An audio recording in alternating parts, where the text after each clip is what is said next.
What's up, fight fans? This is Kurt DeVille with Counterpunch Boxing News, and I have some new news concerning Andy Ruiz. Andy Ruiz's nutritionist, Zoha Matin, the founder of Zoe Meal Plans, told Sky Sports that he's really working hard in the gym, which is a factor, but his diet which is important when you're losing weight, it consists of fish, salmon, pasta on sparring days. Once in a while, we have a cheat day, but nothing too crazy, man. The goal is to keep him eating clean, keep him eating healthy. Feeling light is what we're going for. We want to keep him light. We're not targeting a specific weight, maybe the same weight or a little bit less, but we want to feel light so it's easier for him to move on his feet. Of course, Ruiz's new diet plan is likely to mean he cuts down on the Snicker chocolate bars that he professed his love to before the fight. Now, a lot of people has talked about his weight, and one thing about losing weight, it is all about your diet. It's 50 to 70% about your diet. You can be in excellent shape. Look at Chris Farley. Look at Sammo Hung. Look at these guys that were very big, but they can move well. That had nothing to do with their weight. It had everything to do with their diet, what they consumed in their body, what they put in their body from day to day.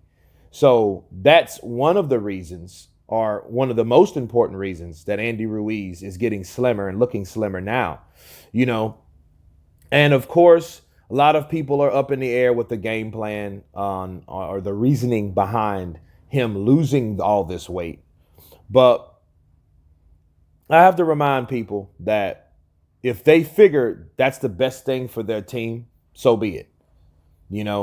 So at least they're obtaining their objectives. They're completing them. Okay. He's looking thin, smaller. Again, they're not looking for any particular weight. They just want him smaller on the day. Maybe it's something that they saw in the first fight that they can capitalize on. I don't see the relevance of losing weight, because if Joshua can take a punch from Andy Ruiz at that weight, what do you think he can take, or how he can take that punch for him being smaller? Now, we know Andy Ruiz, he's not known to be a huge banger. I mean, not everybody can be Deontay Wilder or Ike Barabucci or David Tua, but he can crack. I think you need to ask a lot of fighters, including Joshua, about that. So I guess the more they feel that he's lighter, the more they feel that what he can do. So the lighter he is, the more mobile he'll become. And I think that's the reasoning behind them losing weight. Fish is good. Fish is very light. It doesn't take a lot to digest. You know what I mean? And it doesn't stick to you like beef or pork or things like that. So it is really good. The pasta's a good carb, because that's a good carb to burn off, especially when you're training.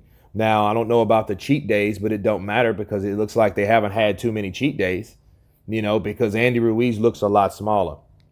I'm just very curious to see how he's going to react in that fight. But I will say this, people, to be fair. In the 90s, we had only certain fighters that were big, like Tyson Fury, like Anthony Joshua, like Deontay Wilder, and that was Lennox Lewis and Michael Grant. Those were really the only two exceptions. Everyone else was Andy Ruiz's size or smaller. Okay, so when we're looking at heavyweights of today versus heavyweights of yesteryear, okay, like in the 90s I was referring to, those guys are regular size. If you're 6'2", or 5'10" to 6'2" for a heavyweight, is normal. It's just not normal now. So everyone's looking at Andy Ruiz being 6'2". Yeah, he looks a lot smaller than someone like Joshua, because Joshua is the norm now. The Klitschko's didn't come around till later on. They rose in the late 90s through the first millennium of the 2000s, and really past that, honestly. But those guys were an exception, but then they became the reg. Okay, so yeah, But if everyone is 6'2" to 5'10", doesn't mean they can't crack. Mike Tyson, 5'10", can crack. David Tua, 5'10" or 5'9", can crack. Okay?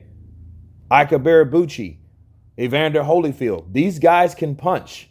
Hell, even Chris Bird, and Chris Bird was considered a small heavyweight. He still gave people problems, including the big fighters, which were not exceptionally small, which were exceptionally big, which was the Klitschko's. Okay, so doesn't mean because Andy Ruiz is all that small, doesn't mean he can't punch anymore. So we need to just get that out of our head. It's just how much of effect would it affect his punching power? That's the question. Not mean he can't be able to punch. No, he'll be in shape, right? So he'll be able to punch. He knows how to deliver a proper punch. You know, I just want to know what kind of stank he's going to have on that punch when he throws it and lands it on Joshua's face in this rematch. So this does look good because, again, these guys are completing their goals for Andy Ruiz. Yeah, I'm glad he brought in a nutritionist. You know, so it shows that he is taking his training camp seriously, you know, and I'm always for any fight that two fighters are properly preparing themselves so they can come in an even playing field on the night of the fight. But anyway, you guys tell me what you think about this diet plan of Andy Ruiz. Of course, please subscribe. And you guys been Counterpunch. Peace.